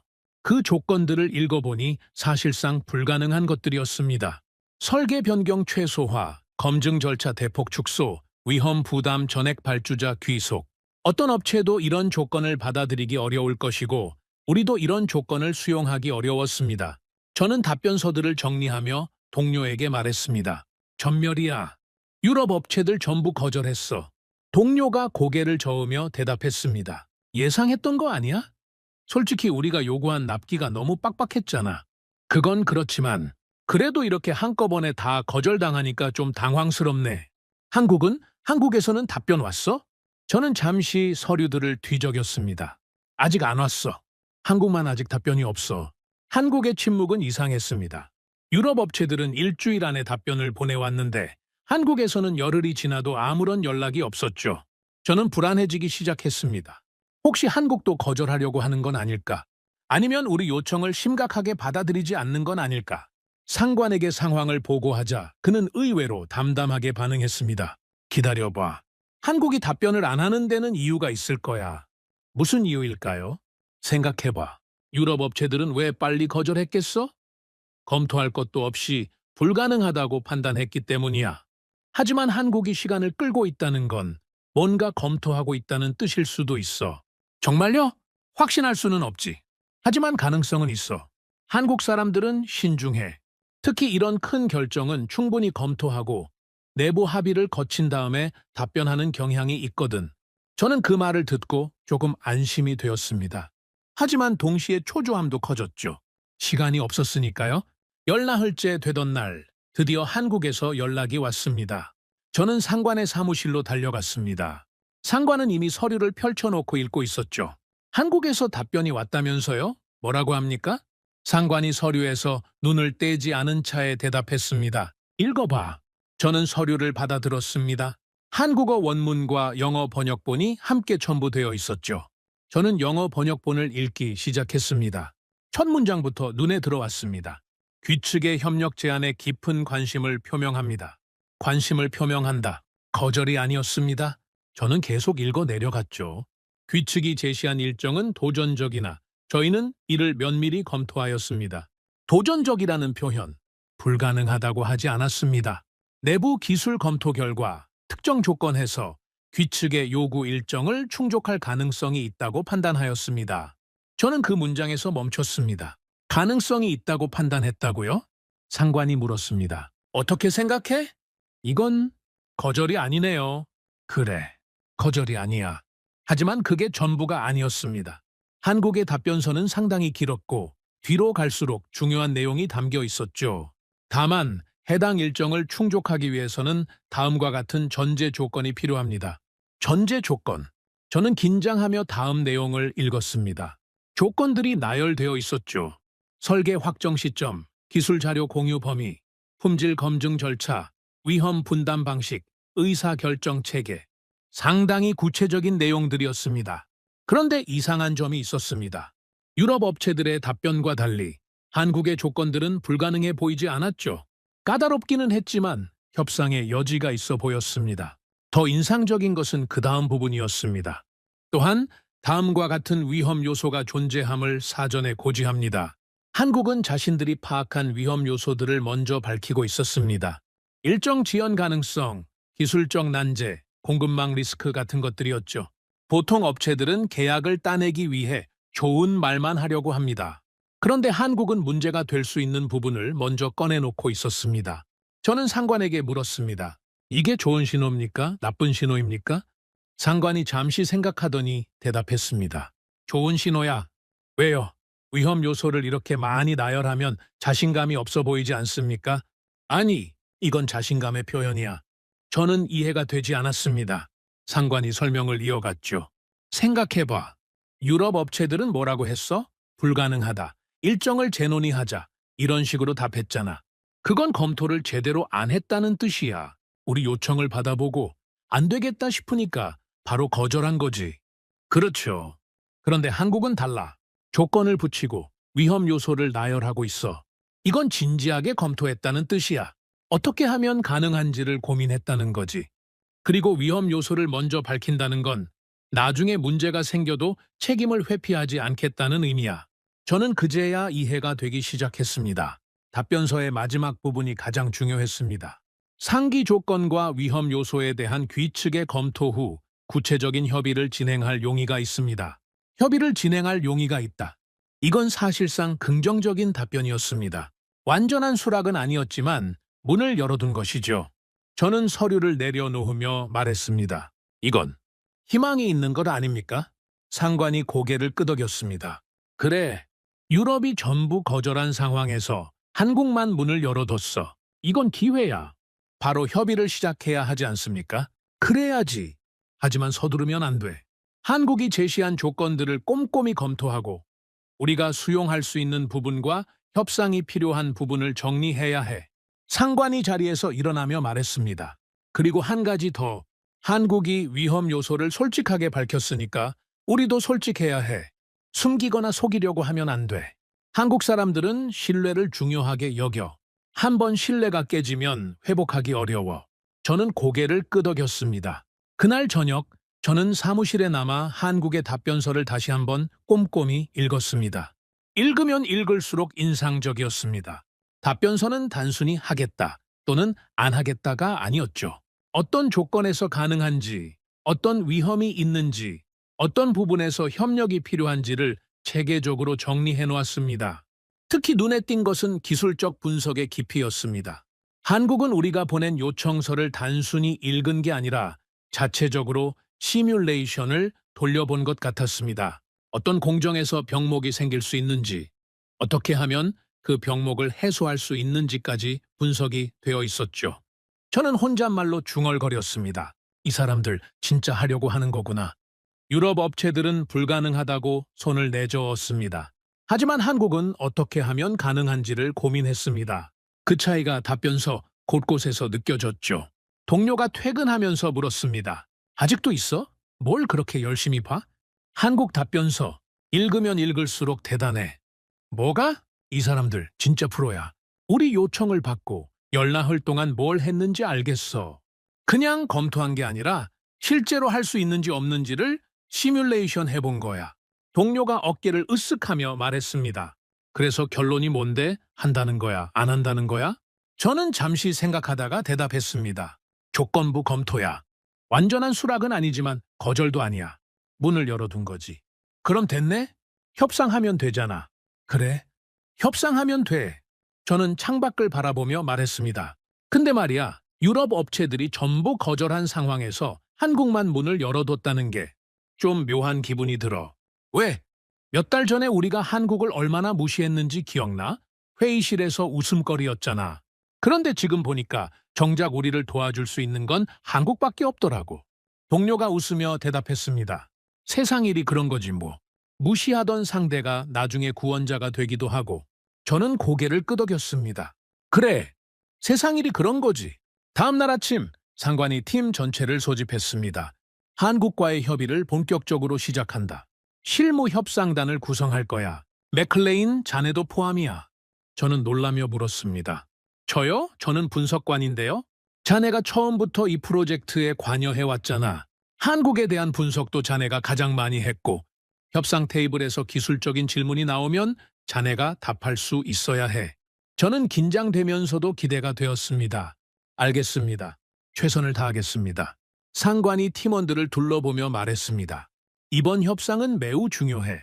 유럽이 전부 거절한 상황에서 한국이 우리의 마지막 희망이야. 물론 한국도 조건을 걸었고 협상이 쉽지는 않을 거야. 하지만 반드시 성사시켜야 해. 2027년까지 시간이 없어. 회의실이 조용해졌습니다. 모두가 그 말의 무게를 느끼고 있었죠. 상관이 마지막으로 덧붙였습니다. 그리고 한 가지 명심해. 한국은 우리에게 도움을 요청받은 입장이야. 우리가 갑이 아니야. 협상 테이블에서 오만하게 굴면 안 돼. 존중하는 태도로 임해야 해. 저는 고개를 끄덕였습니다. 몇 달 전만 해도 상상하기 어려운 상황이었죠. 미국이 한국의 도움을 요청하고 한국의 결정을 기다리는 상황이라니. 하지만 그게 현실이었습니다.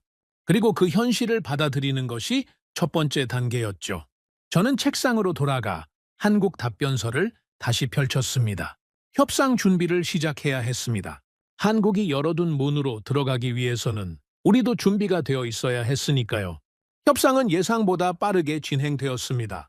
한국 측에서 실무 협상단이 도착한 것은 우리가 답변서를 받은 지 일주일 후였죠. 보통 이런 규모의 협상은 일정 조율만 해도 몇 주가 걸리는데 한국은 놀라울 정도로 신속하게 움직였습니다. 나중에 알게 된 사실이지만 한국 측도 이 프로젝트의 중요성을 충분히 인식하고 있었고 내부적으로 이미 상당한 준비를 마친 상태였다고 합니다. 첫 번째 공식 협상이 열린 날, 저는 회의실에 일찍 도착해서 자리를 잡았습니다. 긴장이 되더군요.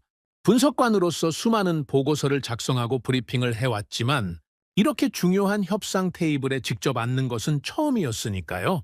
한국 협상단이 들어왔습니다. 예상했던 것보다 인원이 많았죠. 조선소 기술진, 방산 전문가, 정부 관계자까지 다양한 분야의 전문가들이 함께였습니다. 그들은 정중하게 인사를 나누고 자리에 앉았습니다. 우리 측 수석 대표가 먼저 입을 열었습니다. 멀리서 와주셔서 감사합니다. 오늘 협상이 양측 모두에게 좋은 결과로 이어지길 바랍니다. 한국 측 수석 대표가 대답했습니다. 저희도 같은 마음입니다. 이번 협력이 성사된다면 양국 관계에 있어서 새로운 이정표가 될 것이라고 생각합니다. 형식적인 인사가 오간 후 본격적인 논의가 시작되었습니다. 첫 번째 안건은 납기였습니다. 가장 민감한 문제였죠. 우리 측에서 먼저 입장을 밝혔습니다. 솔직히 말씀드리겠습니다. 저희가 요청한 납기가 매우 도전적이라는 것을 알고 있습니다. 유럽의 여러 업체들이 이 납기를 이유로 협력을 거절했습니다. 하지만 저희에게는 이 일정이 필수적입니다. 2027년이라는 시한이 있기 때문입니다. 한국 측 수석 대표가 고개를 끄덕이며 대답했습니다. 저희도 그 점을 충분히 이해하고 있습니다. 그래서 내부적으로 매우 심도 있는 검토를 진행했습니다. 그가 서류를 꺼내며 말을 이었습니다. 결론부터 말씀드리면 저희는 귀측이 요청한 납기를 충족할 수 있다고 판단했습니다. 회의실이 술렁였습니다. 저도 놀랐죠? 유럽 업체들이 전부 불가능하다고 한 그 납기를 한국은 가능하다고 하는 겁니까? 우리 측 수석 대표가 물었습니다. 정말입니까? 어떻게 가능한 겁니까? 몇 가지 조건이 있습니다. 그 조건들이 충족된다면 가능합니다. 한국 측 기술 책임자가 발언권을 받아 설명을 시작했습니다. 저희가 분석한 바로는 일정을 단축할 수 있는 핵심 요소가 3가지 있습니다. 그가 화면에 도표를 띄웠습니다. 첫째, 블록 건조 방식의 극대화입니다. 저희 조선소는 이미 수십 년간 블록 건조를 최적화해왔습니다.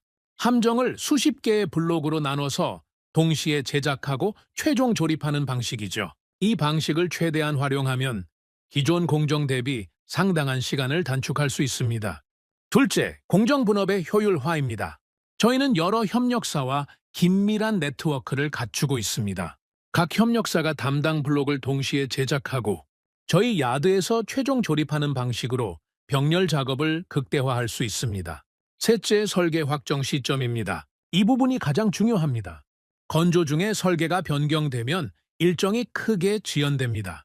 설계가 조기에 확정되고 이후 변경이 최소화된다면 저희가 제시한 일정을 맞출 수 있습니다. 우리 측 기술 담당자가 질문했습니다. 설계 변경 최소화라고 하셨는데 현실적으로 가능합니까? 이런 프로젝트에서 설계 변경이 전혀 없기는 어렵지 않습니까? 한국 측 기술 책임자가 고개를 끄덕였습니다. 맞습니다. 설계 변경이 전혀 없을 수는 없습니다. 하지만 변경의 범위와 시점을 관리할 수는 있습니다. 저희가 제안하는 것은 설계 동결 시점을 명확히 정하자는 것입니다. 그 시점 이후에는 중대한 변경을 하지 않기로 합의하는 거죠. 협상은 계속되었습니다. 한국 측은 매우 체계적으로 준비해온 것이 분명했습니다. 모든 질문에 대해 구체적인 데이터와 분석 결과를 제시했죠. 하지만 가장 인상적이었던 것은 그 다음에 나온 내용이었습니다. 한국 측 수석 대표가 새로운 서류를 꺼내며 말했습니다. 이제 저희가 파악한 위험 요소에 대해 말씀드리겠습니다. 위험 요소, 저는 의아했습니다. 보통 협상에서 업체들은 자신들이 얼마나 잘할 수 있는지만 강조하지 위험 요소를 먼저 꺼내지는 않으니까요. 저희는 이 프로젝트에서 발생할 수 있는 위험 요소들을 사전에 파악하고 이를 공유하는 것이 중요하다고 생각합니다. 숨기거나 축소하면 나중에 더 큰 문제가 되니까요. 그가 서류를 나눠주며 설명을 시작했습니다. 첫째, 공급망 리스크입니다. 일부 핵심 부품은 해외에서 조달해야 합니다. 국제 정세나 물류 상황에 따라 조달이 지연될 가능성이 있습니다. 저희는 이에 대비해 대체 공급선을 확보하고 있지만 완전히 통제할 수는 없습니다. 둘째, 기술 통합 리스크입니다. 귀측의 전투 체계를 저희가 건조하는 함체에 통합해야 합니다. 저희는 이미 미국산 무기 체계와의 통합 경험이 있지만 새로운 시스템에서는 예상치 못한 문제가 발생할 수 있습니다. 셋째, 인력 리스크입니다. 이 프로젝트는 대규모 인력이 필요합니다. 저희 조선소의 숙련공들을 최대한 투입할 예정이지만 다른 프로젝트와의 일정 조율이 필요합니다. 저는 그 설명을 들으면서 이상한 기분이 들었습니다. 한국은 왜 이렇게 솔직하게 위험 요소를 밝히는 걸까요? 계약을 따내려면 좋은 말만 해야 하는 거 아닌가요? 회의 중간 휴식 시간에 저는 상관에게 물었습니다. 한국이 위험 요소를 저렇게 자세히 밝히는 게 이상하지 않습니까? 보통은 숨기려고 하지 않나요?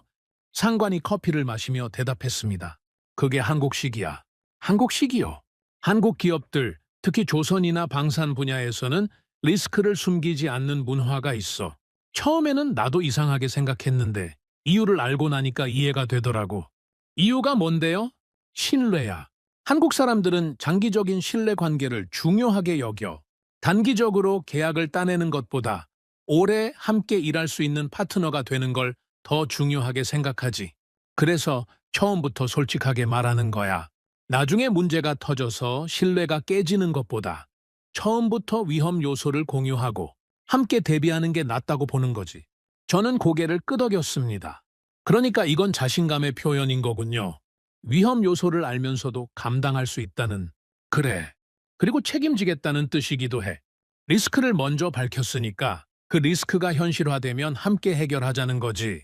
떠넘기지 않겠다는 의미야. 협상이 재개되었습니다. 이번에는 우리 측에서 질문을 던졌죠. 한국 측에서 제시한 위험 요소들은 잘 이해했습니다. 그런데 한 가지 궁금한 것이 있습니다. 이런 위험 요소들이 있는데도 왜 이 프로젝트를 수락하려고 하십니까? 유럽 업체들은 전부 거절했는데요. 한국 측 수석 대표가 잠시 생각하더니 대답했습니다. 두 가지 이유가 있습니다. 첫째, 저희는 이 프로젝트가 가능하다고 판단했기 때문입니다. 어렵지만 불가능하지는 않습니다. 저희가 가진 역량과 경험을 총동원하면 해낼 수 있다고 봅니다. 둘째, 이 프로젝트의 의미 때문입니다. 이건 단순한 상업적 계약이 아닙니다. 동맹국 간의 전략적 협력입니다. 태평양의 안보가 걸린 문제죠. 저희는 그 중요성을 충분히 인식하고 있습니다. 회의실이 조용해졌습니다. 한국 측 수석 대표가 말을 이었습니다. 솔직히 말씀드리면 저희도 이 프로젝트가 쉽지 않다는 것을 압니다. 위험 요소도 있고 도전적인 일정이기도 합니다. 하지만 저희는 어려운 일을 해본 경험이 있습니다. 불가능해 보이는 납기를 맞춰본 적도 있고 예상치 못한 문제를 해결해 본 적도 있습니다. 그런 경험이 있기 때문에 이번에도 할 수 있다고 자신합니다. 협상은 이틀에 걸쳐 진행되었습니다. 납기, 비용, 기술 이전, 품질 관리, 위험 분담 등 수많은 쟁점에 대해 치열한 논의가 오갔죠. 특히 기억에 남는 것은 품질 관리에 대한 논의였습니다. 우리 측에서 물었습니다. 품질 문제가 발생하면 어떻게 처리하십니까? 예를 들어 건조 중에 결함이 발견되면요? 한국 측 품질 담당자가 대답했습니다. 저희는 품질 문제를 숨기지 않습니다. 결함이 발견되면 즉시 기록하고 원인을 분석하고 시정 조치를 취합니다. 그리고 그 데이터를 축적해서 다음 건조에 반영합니다. 구체적으로 어떻게 하십니까? 저희 조선소에는 품질 데이터베이스가 있습니다. 지난 수십 년간 건조한 모든 선박에서 발생한 문제들이 기록되어 있죠. 어떤 공정에서, 어떤 조건에서, 어떤 문제가 발생했는지, 그리고 어떻게 해결했는지가 전부 들어 있습니다. 그 데이터를 어떻게 활용하십니까? 새로운 프로젝트를 시작할 때 과거 데이터를 분석합니다. 비슷한 선형에서 어떤 문제가 있었는지, 어떤 공정에서 주의가 필요한지를 미리 파악하죠. 그래서 같은 실수를 반복하지 않습니다. 저는 그 설명을 들으면서 감탄했습니다. 고장을 실패로 보는 게 아니라 데이터로 보는 것, 그리고 그 데이터를 축적해서 계속 개선하는 것. 이것이 한국 조선업의 경쟁력이구나 싶었죠. 협상 마지막 날, 최종 합의안이 정리되었습니다. 한국 측 수석 대표가 합의안을 읽어 내려갔습니다. 양측은 다음 사항에 합의합니다. 첫째, 한국 조선소는 미 해군 차세대 프리기탐 건조에 참여한다. 둘째, 납기는 양측이 합의한 일정을 따른다. 셋째, 설계 동결 시점을 명확히 정하고 이후 중대한 변경은 양측 합의해만 진행한다. 넷째, 위험 요소는 양측이 공동으로 관리하고 문제 발생 시 즉시 공유한다. 합의안은 상당히 길었습니다. 하지만 핵심은 명확했죠. 한국은 이 프로젝트를 수락했습니다. 조건부였지만 그 조건들은 협상을 통해 조율되었고 양측 모두 수용 가능한 수준이었습니다. 우리 측 수석 대표가 말했습니다. 오늘 합의가 양측 모두에게 역사적인 순간이 되길 바랍니다. 한국과의 협력을 통해 우리는 더 강해질 것입니다. 한국 측 수석 대표가 대답했습니다. 저희도 같은 마음입니다. 이번 협력이 양국 동맹의 새로운 장을 열기를 바랍니다. 악수가 오갔습니다. 카메라 플래시가 터졌죠. 공식적인 협상은 이것으로 마무리되었습니다. 협상이 끝난 후 저는 회의실에 남아 서류들을 정리했습니다. 동료가 다가와 물었습니다. 어떻게 생각해? 잘 된 거야? 저는 잠시 생각하다가 대답했습니다. 잘 됐지. 유럽이 전부 거절한 상황에서 한국만 문을 열어줬으니까. 근데 솔직히 좀 의외였어. 한국이 저렇게 준비를 철저하게 해올 줄은 몰랐거든. 나도 그래. 위험 요소를 먼저 밝히는 것도 그렇고 품질 데이터베이스 이야기도 그렇고 보통 업체들하고는 뭔가 달랐어. 동료가 고개를 끄덕였습니다. 그게 신뢰를 주는 것 같아. 좋은 말만 하는 게 아니라 어려운 부분도 솔직하게 말하니까. 저는 창밖을 바라보며 말했습니다. 있잖아. 처음에 한국이 조건부 수락을 했을 때 나는 그게 자신감이 없어서 그런 줄 알았어. 완전히 수락하지 못하고 조건을 붙이는 거라고. 근데 이제 보니까 그게 아니더라고. 조건을 붙인 건 신중해서 그런 거야. 할 수 있는 것과 없는 것을 명확히 구분하고 할 수 있는 범위 안에서 확실히 책임지겠다는 거지. 그게 진짜 자신감이야. 동료가 웃으며 대답했습니다. 계산된 용기라고나 할까? 마야. 계산된 용기. 무모하게 덤비는 게 아니라 철저하게 분석하고 준비한 다음에 도전하는 거지. 그게 한국식인 것 같아. 저는 서류를 가방에 넣으며 생각했습니다. 몇 달 전 회의실에서 한국이라는 이름이 나왔을 때 우리는 웃었습니다. 상선이나 만드는 나라가 군함을 만들 수 있겠느냐고? 하지만 지금 우리는 그 나라의 도움을 요청했고 그 나라는 우리의 요청을 받아들였습니다. 유럽의 전통 강국들이 불가능하다고 손사래를 칠 때 한국은 어떻게 하면 가능한지를 고민했습니다. 위험 요소를 숨기지 않고 먼저 밝혔고 조건을 명확히 제시했으며 그 조건 안에서 책임지겠다고 약속했습니다. 이것이 한국의 방식이었습니다. 화려한 말 대신 철저한 준비, 과장된 약속 대신 솔직한 분석, 무모한 도전 대신 계산된 용기. 저는 회의실을 나서며 혼잣말로 중얼거렸습니다. 이제 시작이구나. 협상은 끝났지만 진짜 일은 이제부터였습니다. 합의한 내용을 실행에 옮기고 실제로 함정을 건조하고 약속한 납기를 맞추는 것, 그 모든 과정이 앞에 놓여 있었죠. 하지만 이상하게도 불안하지 않았습니다.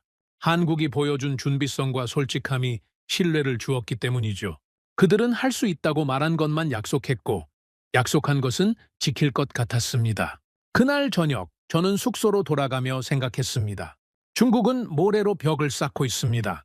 우리는 강철로 칼을 만들어야 합니다. 그리고 이제 그 강철을 만들어줄 파트너를 찾았습니다. 한국이었습니다. 왜 한국이었는가? 그 질문에 답해야 하는 순간이 왔습니다. 협상이 마무리된 후 우리는 최종 승인을 받기 위한 브리핑을 준비해야 했습니다. 해군 최고위층에 이번 협력의 의미와 근거를 설명하고 공식적인 승인을 얻어야 했죠. 그리고 그 이후에는 의회와 언론, 대중에게도 이 결정을 설명해야 했습니다. 쉬운 일이 아니었습니다. 미국 해군이 외국 조선소에 함정 건조를 맡긴다는 것은 전례가 거의 없는 일이었으니까요. 왜 국내에서 만들지 않느냐? 왜 하필 한국이냐? 미국 조선업은 어떻게 되느냐? 수많은 질문이 쏟아질 것이 분명했습니다. 저는 브리핑 자료를 준비하는 팀에 배정되었습니다. 우리의 임무는 명확했죠. 왜 이 결정이 불가피했는지, 왜 한국이 최선의 선택이었는지를 논리적으로 설명하는 것이었습니다. 브리핑 준비를 하면서 저는 지난 몇 달간의 과정을 되돌아봤습니다. 처음 한국이라는 이름이 나왔을 때 회의실에서는 웃음이 터졌습니다. 컨테이너선이나 만드는 나라가 군함을 만들 수 있겠느냐고. 저도 웃었던 사람 중 하나였죠. 그때 우리는 한국을 과소평가하고 있었고 동시에 우리 자신의 상황을 제대로 직시하지 못하고 있었습니다. 하지만 데이터는 거짓말을 하지 않았습니다. 중국의 군함 건조 속도, 미국 조선업의 한계, 2027년이라는 시한, 이 모든 것이 숫자로 드러났을 때 웃음은 사라졌습니다. 그리고 한국의 역량이 하나씩 확인되면서 조롱은 존경으로 바뀌었죠. 유럽의 전통 강국들이 우리의 요청을 거절했을 때 한국만이 문을 열어두었습니다. 그것도 단순히 하겠다고 한 것이 아니라 어떤 조건에서 가능한지, 어떤 위험이 있는지를 솔직하게 밝히면서요. 그 솔직함이 오히려 신뢰를 주었습니다. 저는 자료를 정리하면서 생각했습니다. 이 모든 과정을 어떻게 설명해야 할까? 왜 한국밖에 답이 없었는지를. 최종 브리핑은 해군 작전사령부에서 열렸습니다. 참석자 명단을 보니 긴장이 되더군요. 해군 최고위 장성들은 물론이고 국방부 고위 관계자들까지 배석해 있었습니다. 이 자리에서 승인을 받지 못하면 지난 몇 달간의 노력이 물거품이 될 수도 있었죠. 우리 측 수석 대표가 먼저 발표를 시작했습니다. 오늘 저희는 차세대 프리기탐 해외 건조 협력안에 대한 최종 보고를 드리겠습니다. 결론부터 말씀드리면 저희는 한국과의 협력을 권고합니다. 회의실이 조용해졌습니다. 모든 시선이 발표자에게 집중되었죠. 이 결론에 도달하기까지 저희는 여러 후보를 검토했습니다. 영국, 이탈리아, 스페인, 독일 등 전통적인 방산 강국들과 접촉했고 한국도 후보에 포함시켰습니다. 화면에 비교 자료가 떴습니다. 유럽 업체들은 기술력은 뛰어나지만 저희가 요구한 납기를 충족할 수 없다고 답변했습니다. 모든 유럽 업체가 거절했습니다. 반면 한국은 조건부로 수락 의사를 밝혔고 협상을 통해 양측이 수용 가능한 합의안을 도출했습니다. 한 고위 장성이 손을 들었습니다. 잠깐, 유럽 업체들이 전부 거절했다고 했는데 이유가 뭔가? 납기 때문인가? 그렇습니다. 저희가 제시한 납기가 업계 표준보다 훨씬 빠듯했습니다. 유럽 업체들은 이 납기를 맞추는 것이 불가능하다고 판단했습니다. 그런데 한국은 가능하다고 했다? 네. 한국은 몇 가지 조건에서 가능하다고 답변했습니다. 왜 한국만 가능한 건가? 유럽 업체들도 수십 년간 군함을 만들어 온 곳들 아닌가? 발표자가 잠시 숨을 고른 뒤 대답했습니다. 그 질문에 답하기 위해 한국 조선업의 특성을 설명드리겠습니다. 화면이 전환되었습니다. 한국 조선소의 야드 사진이 떴죠. 한국은 지난 수십 년간 세계 조선업을 선도해왔습니다. 상선 건조량에서 세계 1위를 차지해왔고 그 과정에서 독보적인 생산 시스템을 구축했습니다. 핵심은 블록 건조 방식과 공정 분업입니다. 한국 조선소들은 선박을 수십 개의 블록으로 나누어서 동시에 제작하고 최종 조립하는 방식을 완벽하게 최적화했습니다. 이 덕분에 같은 품질의 선박을 더 빠른 시간 안에 건조할 수 있습니다. 장성이 물었습니다. 그건 상선 이야기 아닌가? 군함도 마찬가지인가? 그렇습니다. 한국은 이 노하우를 군함 건조에도 적용하고 있습니다. 실제로 한국 해군의 현대적 구축함과 호위함들이 이 방식으로 건조되었고 품질과 납기 모두 우수한 성과를 보여왔습니다. 다른 참석자가 물었습니다. 품질은 어떤가? 빨리 만든다고 품질이 떨어지면 안 되지 않나? 좋은 질문입니다. 저희도 그 부분을 집중적으로 검증했습니다. 화면에 품질 지표들이 나타났습니다. 한국 조선소의 품질 지표입니다. 용접 정밀도, 선체 변형률, 진동 수치 등을 분석한 결과 미 해군 표준을 충족하거나 초과하는 수준이었습니다. 특히 인상적인 것은 한국의 품질 관리 문화입니다. 한국 조선소들은 문제가 발생하면 숨기지 않고 기록합니다. 그리고 그 데이터를 분석해서 다음 건조에 반영하죠. 고장을 실패로 보는 게 아니라 개선의 기회로 보는 문화가 있습니다. 장성이 고개를 끄덕이며 물었습니다. 전투체계 통합은 어떤가? 우리 무기체계를 한국 함체에 탑재하는 게 가능한가? 가능합니다. 한국은 이미 자국 함정에 미국산 무기체계를 탑재한 경험이 있습니다. 세종대왕급 구축함에